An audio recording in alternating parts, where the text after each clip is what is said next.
ฮัลโหลฮัลโหลสบายดีทุกคนสบายดีเนาะข้าพเจ้าอาจารย์แจ็คบราวเดอร์จากเพจเก่งจีน汉语棒棒哒เนาะฮัลโหลฮัลโหล大家好我是李老师เนาะ今天要跟大家分享一下我学习汉语的方法希望大家都能听取一些比较有用的信息เนาะซึ่งว่าทักษะหรือว่าวิธีเรียนของอาจารย์ในมื้อนี้เนาะอาจารย์จะมาแบ่งปันอยู่6วิธีด้วยกันเนาะซึ่งเป็นวิธีที่อาจารย์จะใช้เป็นประจำจนฮอดทุกมื้อนี้เนาะบ่ว่าแต่ตอนเรียนอยู่จีนหรือว่าตอนเรียนอยู่ลาวคือกันเนาะ อาจารย์จะเรียนแบบว่าใช้วิธีนี้ตลอดเลยเพราะว่าเวลาเรียนจะรู้สึกว่ามันได้ผลเนาะแล้วก็6วิธีที่ว่านี้เนาะแบบนี้เนาะวิธีที่1เนาะอาจารย์จะเรียนคำศัพท์หรือว่าเรียนภาษาจีนโดยผ่านปึ้มตำราเรียนต่างๆเนาะซึ่งว่าปึ้มตำราเรียนนี่ก็เป็นปึ้มตำราที่ทางโรงเรียนเพิ่นแจกให้หรือว่าทางอาจารย์สอนเพิ่นได้แนะนำให้เอาไปซื้อมาเรียนเนาะแล้วก็อาจารย์จะเรียนตามที่เพิ่นสอนอะไรเนาะเพิ่นมีหยังในปึ้มเพิ่นสอนหยังเฮาก็เรียนไปตามนั้นเนาะมีข้อได้หรือว่าคำได้ที่เฮาบ่เข้าใจเฮาก็จะม่ายเมียนแล้วก็มาจดใส่ปึ้มตำราเรียนต่างหากเนาะหลังจากนั้นก็จะถามครูอาจารย์เพิ่นว่าคำที่เฮาจดเมียนหั่นน่ะมันอ่านมาจังไดเนาะหรือว่ามีความหมายจังใดหลังจากได้ความหมายหลังจากฮู้อ่านแล้วเขาก็เอามาสร้างประโยคเบิ่งเนาะสมมุติว่าอาจารย์ได้คำว่ากัวคุยเนาะกัวคุยมันหยังแปลว่าหยังเนาะอาจารย์รู้จักความหมายเข้ามาแล้วอาจารย์จะมาสร้างประโยคเนาะอย่างต่ำตัวนึงหั่นน่ะจะสร้างซ่องหรือว่าสร้างประโยคเนาะหลังจากสร้างแล้วเราจะไปถามอาจารย์จีนเพิ่นว่าประโยคที่เราสร้างมานี่มันถูกหรือบ่เนาะนี่คือวิธีทำอิฐเนาะบัดนี้มาวิธีที่2อาจารย์จะเรียนคำศัพท์หรือว่าจะเรียนประโยคภาษาจีนต่างๆเนาะโดยผ่านการอ่านปึ้มเนาะทั่วๆไปที่เป็นปึ้มภาษาจีนเนาะโดยส่วนตัวอาจารย์แล้วอาจารย์มักอ่านปึ้มพวกจิตตะเนาะพวกประวัติศาสตร์วรรณคดีเนาะซึ่งว่าแน่นอนปึ้มเหล่านี้มีบางอันเขาก็เข้าใจเนาะบางอันเขาก็บ่เข้าใจสิ่งใดที่บ่เข้าใจอาจารย์จะจดเมียนเนาะแล้วก็ไปถามหมู่หรือว่าถามอาจารย์ที่เพิ่นเป็นคนจีนเนาะให้เพิ่นได้อธิบายให้เขาเนาะนี่คือวิธีที่2เนาะวันนี้มาวิธีที่3เนาะวิธีที่3นี่คิดว่าคนยุคนี้นี่จะบ่เฮ็ดกันแล้วเนาะจะบ่ใช้กันแล้วเพราะว่ามันเป็นวิธีที่เก่าแก่เนาะแต่สำหรับตัวอาจารย์ยังใช้อยู่นั่นก็คือการอ่านหนังสือพิมพ์เนาะอ่านหนังสือพิมพ์หรือว่าอ่านวารสารเนาะซึ่งว่าจะเป็นหนังสือพิมพ์ที่เป็นภาษาจีนเนาะเวลาอยู่จีนอาจารย์จะไปซื้อมาอ่านเนาะอาจารย์อ่านก็ไม่ได้อ่านโอเทลว่าดอกอ่านบางตอนและบางหัวข้อที่เราสนใจเนาะเขาอ่านไปเขาเข้าใจเนื้อเรื่องเขาก็จะพัฒนาเรื่องทักษะในการอ่านหรือว่าในการเว้าภาษาจีนให้ดีขึ้นเนาะเช่นกันคันถ้ามีคำใดที่บ่เข้าใจหรือว่ามีเนื้อในที่มันลึกซึ้งเนาะอาจารย์ก็จะจดออกมาใส่ปื้มเขียนต่างหากเนาะเพื่อจะได้เรียนรู้เพิ่มเติมมียังบ่เข้าใจก็จะถามอาจารย์เพิ่มเติมเนาะนี่คือวิธีที่3เนาะบัดนี้มาเบิ่งวิธีที่4ของอาจารย์นะอาจารย์เป็นคนมักเบิ่งเนาะรายการ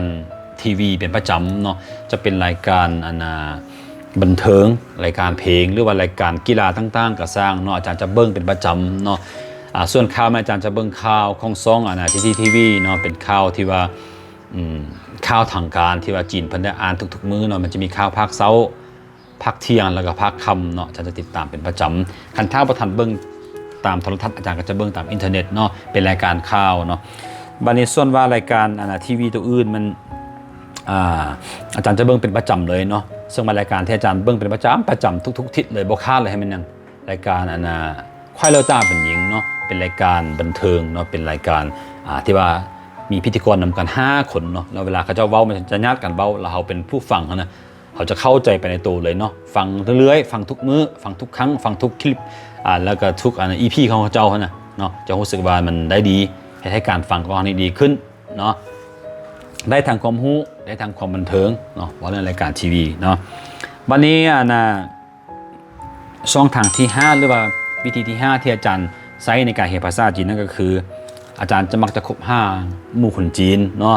อาจารย์มักจะซอกโอกาสหรือว่าเอาเวลาให้ตัวเองนี่ได้ไปอยู่กับหมู่คนจีนหลายๆคนที่จะไล่ได้เนาะ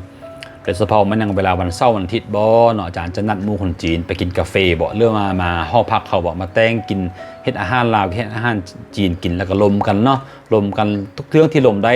เพราะว่ายังเขาอยู่กับคนจีนจะได้ภาษาจีนเขาดีขึ้นเนาะดีขึ้นหลายกว่าเรียนอยู่ในห้องอีกนะเนาะหรือว่าเวลาหมู่จีนเพิ่นมีเวียกหรือว่าเพิ่นจะไปใส่เขาก็ไปนำเนาะเพิ่นชวนไปใส่เขาก็ไปนำหมดเพื่อจะได้ จะได้สนิทกันง่ายขึ้นเนาะจะได้ลงภาษาจีนง่ายขึ้นจะได้ใช้ภาษาจีนง่ายขึ้นเนาะอาจารย์ไปแท้แน่นอนกับหมู่คนจีนเนาะเขียนกับเขาเจ้ามียังบ่เข้าใจเขาก็สามารถถามเขาได้เนาะหรือว่าเขาเจ้ามีปื้มดีๆก็สามารถแนะนำเขาให้เขาได้นะเนาะนี่คือการคบกับคนจีนบ่เพียงเท่านี้เนาะการได้เรียนกับคนจีนมันจะเฮ็ดให้เขานี่เข้าใจวัฒนธรรมจีนนี่ง่ายขึ้นเนาะนอกจากหมู่คนจีนแล้วอาจารย์ยังจะเรียนจากพวกพ่อค้าแม่ค้าอยู่ตามตลาดตลีต่างๆเนาะตัวอย่างว่าเวลาตอนเช้าอาจารย์ก็จะตื่นเช้าไปซื้อผักซื้อมีเนาะเพื่อมาไว้ในห้องพักเพื่อมาแต่งกินกับคนลาวเขานี่แหละเนาะแต่อาจารย์จะไปรวมกับพวกคนจีนแม่ค้าสาวจีนเนาะอันใดโตได้เขาก็โตอันใดโตไม่ได้เขาก็ย่อเขาเจ้าไปเนาะเพื่อจะได้ฝึกเว้าภาษาจีนเนาะกับเขาเจ้าสิ่งที่เขาเรียนมาทำไปเว้ากับเขาเจ้าเข้าใจบ่เนาะแล้วก็สิ่งที่เขาเจ้าเว้ามาเขาเข้าใจบ่แบบนี้นะเนาะนี่คือการฝึกจากการฝึกกับหมู่คนจีนหรือว่าคนจีนโดยตรงเลยเนาะให้ได้ภาษาจีนนี่ก้าวหน้าไวขนาดคันไพ่บ่เชื่อหรือว่าไพ่มีโอกาสหรือว่าไพ่มีหมู่คนจีนก็ลองเบิ่งเนาะลองใช้วิธีอาจารย์ในเบิ่งว่าให้ไปอยู่กับเขาเจ้าเลยหรือบ่มันให้แบบว่าจังได๋วะให้เฮาไปนำเขาเจ้าเนาะคันถ้าว่าสะดวกหั่นน่ะเพื่อเขาจะได้ลงภาษาจีนเนาะอย่าลืมเด้อวิธีนี้อาจารย์คิดว่ามันได้ผลอีหลีเนาะวันนี้มาเบิ่งวิธีที่6เนาะอาจารย์จะเรียนจากมือถือหรือว่าคอมพิวเตอร์เนาะ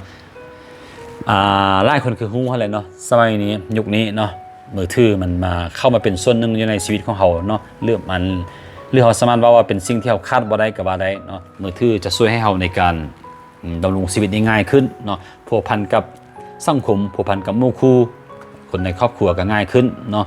เราสำหรับผู้ที่เรียนภาษาก็ง่ายขึ้นเนาะหรือว่าผู้ที่เรียนภาษาอื่นบ่แม้แต่ภาษาจีนเนาะถ้ามีมือถือเครื่องนึงก็จะสะดวกเนาะเพราะว่ายังเขาสามารถใช้มือถือเนาะเป็นสื่อกลางในการค้นหาข้อมูลต่างๆที่ตัวเองต้องการเนาะเดี๋ยวนี้สมมุติอาจารย์เรียนภาษาจีนเนาะอาจารย์ได้เข้าใจแล้วอยากรู้เกี่ยวกับเรื่องอาหารการกินของจีนเนาะอาจารย์ก็สามารถเข้าทางช่อง YouTube ได้อันบ่ไปค้นเบิ่งว่าอันนั้นเนื้อหาหรือว่าวิดีโอต่างๆที่เกี่ยวกับวัฒนธรรมจีนอย่างใดเนาะแล้วอาจารย์จะกดเข้าไปฟังเนาะมันจะได้เอาเพิ่มพูนความรู้ด้านต่างๆที่เราต้องการเนาะอีกอย่างมันยังคอมพิวเตอร์เขาบ่แม่นมือถือเนาะมือถือเขายังสามารถใช้ในการส่งข้อความในการส่งจดหมายต่างๆหาหมู่คนจีนเนาะในการแน่นอนในการส่งเขาก็ต้องเขียนเป็นภาษาจีนเนาะแล้วหมู่เพิ่นต่อมาก็ต้องต่อเป็นภาษาจีนฉะนั้นเขาจะฝึกภาษาจีนไปในตัวเลยเนาะนี่คือการเขียนผ่านมือถือเนาะแล้วว่าเดี๋ยวนี้มีมือถือก็สามารถเข้าหาข่าวต่างๆข่าวสารต่างๆตัวอย่างว่าข่าวเกิดอยู่โลกฝั่งนั้นเขาสามารถฮู้ได้ทันทีอยู่ฝั่งนี้สินะเนาะนี่คือการเรียนจากมือถือเนาะไม่ได้คอมพิวเตอร์คือกันเนาะอาจารย์จะใช้คอมพิวเตอร์ในการพิมพ์ข้อความต่างๆหรือว่าพิมพ์เป็นเนื้อหาต่างๆที่เขาอ่านจากปึ้มเนาะตัวอย่างว่าอาจารย์อ่านจากปึ้มแล้วอาจารย์จะไม่เมียนเนาะไม่เอาบิ๊กซีนี่แหละเนาะไม่ไว้ตัวอย่างแบบนี้เนาะหลังจากที่อาจารย์ไม่ไว้แล้วเนาะแล้วอาจารย์ก็จะเอาคำพวกนี้มาพิมพ์ใส่คอมพิวเตอร์เนาะแล้วก็มาสร้างประโยคไว้นี่คือการเรียนผ่านคอมพิวเตอร์กับผ่านมือถือเนาะแล้วคอมพิวเตอร์คันถ้าเขามี Wi-Fi เนาะเขาก็สามารถเรียนผ่านคอมพิวเตอร์ด้วยการเบิ่งรายการข่าวรายการบันเทิงรายการกีฬาสารคดีต่างๆที่เป็นภาษาจีนเนาะสนับสนุนให้เรานี่สามารถนำใช้คอมพิวเตอร์ในการพัฒนาของพวกเราเนี่ยให้ได้ดีขึ้นเนาะนี่คือ6ทักษะหรือว่า6ช่องทางในการเรียนภาษาจีนของอาจารย์เนาะใครที่ฟังแล้วรู้สึกว่าคิดว่ามันคักมันดีหรือว่าเขาน่าจะลองเบิ่งก็